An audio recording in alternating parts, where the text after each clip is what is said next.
Video முழுசும் பாருங்க. சரின்னு உங்களுக்கு பட்டா ஒரு லைக் பண்ணிட்டு மாமியாருக்கெல்லாம் ஷேர் பண்ணுங்க. சப்ஸ்கிரைப் பண்ண மறக்காதீங்க.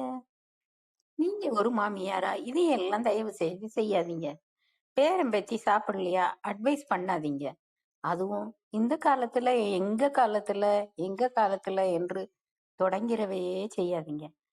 2வது, மருமக வேலை பார்க்கான்னா முடிஞ்ச அளவு அவளுக்கு உதவி செய்யுங்க. அதை விட்டுட்டு மகன்கிட்ட போய் இவளுக்கு எதுக்கு வேலை, பிள்ளைய பார்த்துட்டு இவன் வீட்டுல இருக்க வேண்டியதானே அப்படின்னு மகன்கிட்ட போய் போட்டு கொடுக்க வேலையே செய்யாதுங்க.